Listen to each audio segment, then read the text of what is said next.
கர்த்தர் நமக்கு ஒரு வாக்குத்தத்தம் தந்திருப்பாரு, உன்னை கீழாக்காம மேலாக்குவேன். 1ஆம் தேதி எல்லாரும் சபையில வந்து என்ன செஞ்சிருப்பீங்க, வாக்குத்தத்தம் தந்திருப்பீங்க. ஆண்டவர் உங்களுக்கு தனிப்பட்ட முறையில வாக்குத்தத்தம் தந்திருப்பாரு, நான் உங்களை நடத்துவேன் அப்படின்லாம் சொல்லியிருப்பாரு. ஒரு சின்ன கஷ்டம் வந்த உடனே நம்ம என்ன நினைப்போம்னா, நம்ம செத்து போனா பரவாயில்லையே, நம்ம ஏன் இந்த பூமியில வாழ்றோம், என் பிள்ளைக்கு ஒரு நல்ல கல்வியை கொடுக்க முடியலையே, அப்ப ஏன் இந்த கடவுளை நம்ம பின்பற்றுறோம் அப்படின்லாம் நம்ம என்ன செய்வோம், நம்முடைய வார்த்தைகளால நம்ம பேசுவோம். நம்ம நல்லா புரிஞ்சுக்கிடணும், கர்த்தர் நம்மை ஆசீர்வதிக்க நினைத்திருக்கிறார். அவர் அதற்கான வாக்குத்தத்தங்களை தந்திருக்கிறார். ஆசீர்வதிப்பது மட்டுமே கர்த்தருக்கு பிரியம். ஆனா அவரை நம்பி வந்திருக்கிற நான், எனக்கு ஏன் ஆசீர்வாதம் இல்லைன்னா நம்ம வாய் தான் காரணம். வாயின் வார்த்தை. நீதிமொழிகள்ல சாலமோன் சொல்றாரு, மரணமும் ஜீவனும் எதில் இருக்கான், நாவின் அதிகாரத்தில் இருக்கிறது, அதில் பிரியப்படுகிறவர்கள் அதில் கனியை புசிப்பார்கள். நாம ஆண்டவர் நல்லா ஆசீர்வதிக்கணும்னு நினைச்சிருப்பாரு. அவர் ஆசீர்வாதத்திற்கு விரோதமாக நம்முடைய வார்த்தை இருக்கும் பொழுது கர்த்தரால நம்மளை என்ன செய்ய முடியாது, ஆசீர்வதிக்க முடியாது.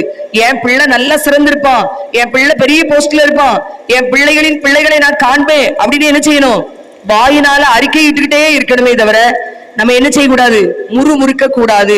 நான் செத்து போனா பரவாயில்ல, இந்த கழுதையை படிக்க வச்சு ஒண்ணு வேஸ்ட் அப்படின்னு என்ன செய்யக்கூடாதான், சொல்லக்கூடாது.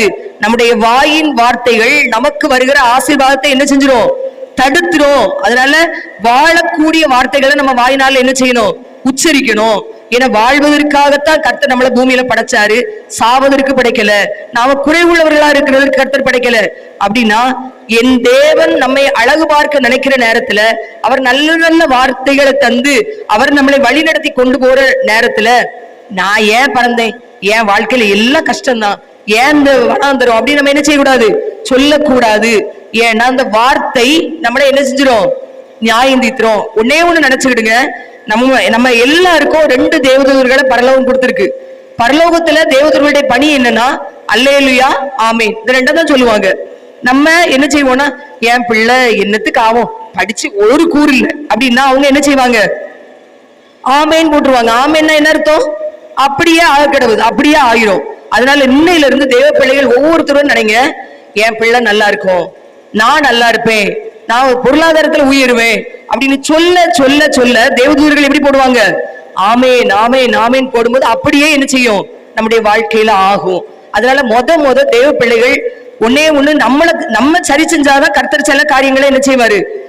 நம்ம யாரும் அழுக்கு பாத்திரத்துல போய் பாலை என்ன செய்ய மாட்டோம், வாங்க மாட்டோம்.